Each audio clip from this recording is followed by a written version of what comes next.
let's kind of just go into it a little bit, and I'll talk to you guys about what we've been trying to do and some of the challenges. So the reason we say going beyond the Call of Duty is because we see that Call of Duty has done something quite interesting in that they have accessories to games. A way that you can have not just a single item, but many items. And the question became, how do we solve that problem, and how do we challenge the industry to go further? If you look at the industry in general in terms of the gaming world has done something that's rather restrictive and has left us in a place where we think, as players, this is really in our best interest. You know, as a player, I've been playing games since I was 13 years old, and one of the things I see the players comment on very often is, I want to be able to own my assets, I want to trade them, I want to sell my account, I want to have more than one account.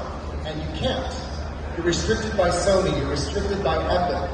We have an opportunity as a GameFi community, as gamers, as people building games, to go beyond and cross a chasm and actually put these games on notice and say, we can do more, we want more, let's do something about it. And the Web3 market, as you all probably know, you want to trade, you want to make money, you want to amp up your assets, you want to gamify, you want to have more fun. So do we. That's why we started this process.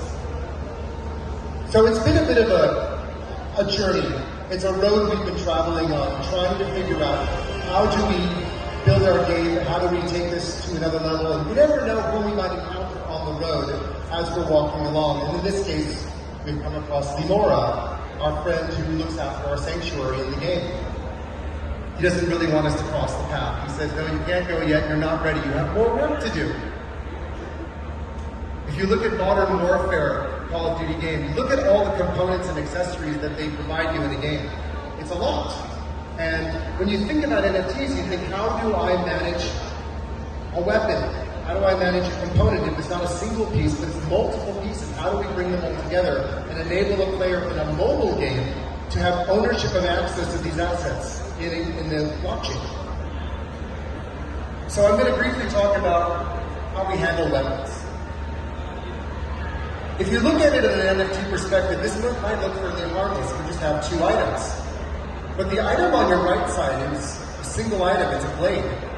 It's not a full item, it's just a single component. The item on the left is actually two components. It's a holder and a crystal, so that you can cast a magical spell. So now the question is, how do we actually go across the chasm and enable a player to have these inside of a game? And when you look at an actual weapon, in our game we decided, let's take the Call of Duty challenge, let's make a game that gives you three components. It has a staff with a grip in the middle, it has a blade or a holder at the top, and it has a base where you can have something else. Players will be able to interchange these items. We're talking about in-game in a mobile phone. But then how do we make sure the players have asset ownership in the NFT world? I'm going to show you. You guys ready? Here's a little sample of what we've been building. And this is something that I really encourage other gamers to try to do. We're doing a split screen here. In the game, you have a player, and right now his inventory is empty. So he goes on chain and decides, I want to buy and lock an item. So he buys the item. The minute that he gets it in his MetaMask, it immediately transports into his wallet. And this is a way that we've designed and built this to give people that opportunity to actually be able to own their assets on chain and have them in game. And we've got a whole transport mechanism for doing that. And then they can equip it and it shows up as an asset in their game. Of course, naturally now you go in the game, you want to fight, you want to play. So a little sample of what goes on. This is using the actual weapon you've got. Of course, there's more to just having a game than just buying and selling assets. You may want to be able to do other things like have other animation sequences or buy inventory slots. So what we see is that for gaming, it's about being able to own a whole variety of different assets and being able to take those assets or items and being able to sell them. So if you want to have an extra animation slot, why not be able to do something unique and different in animation that's never been done before? Now, what we call organic matter, people might be familiar with as crystal or as ingredients in Skyrim. So we have our own kind of concept of a resonance table where you can actually craft an item.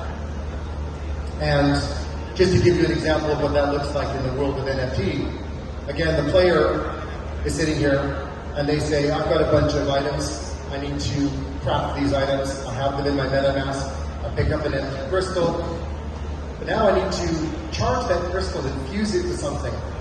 So when the player goes to do that, what you'll see happen is first they pick up the crystal, then transfers, puts it into MetaMask, then they go and craft something like they would do in Skyrim. And in the process of doing that, what you see is that all the items they just used are burned from an NFT perspective or used in the game perspective. Now they've got this crystal that's charged. So it's literally an interaction that's taking place between a wallet and a game, and as you see, this entire process is frictionless. Now just moving for a moment to something else, because we're short on time. We've also been working with a composer called Adam Berry, who just won a Grammy about 2 weeks ago. What's really exciting is he's been composing some music for us. How about you guys can hear a quick sample of the music, which by the way, we can also do as NFTs and sell as music. You guys interested to hear it?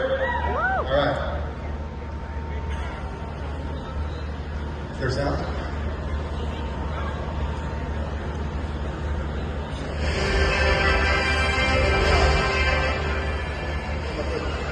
No?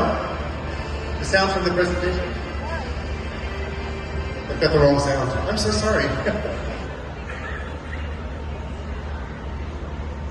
No? Okay, it did work during the time. I am so sorry, guys. That's really disappointing.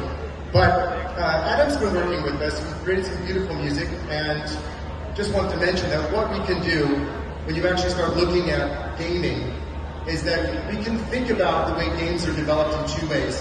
One is that games can be for collectible assets. They can also be for game assets.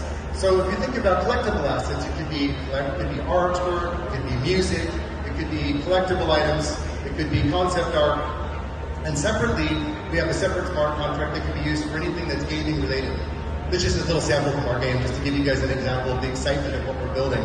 So I'll leave it there. I hope you guys have enjoyed this. I inspire all of you to please keep pushing forward. Don't let bear markets stop you. There's a lot of opportunity, and just keep going and building.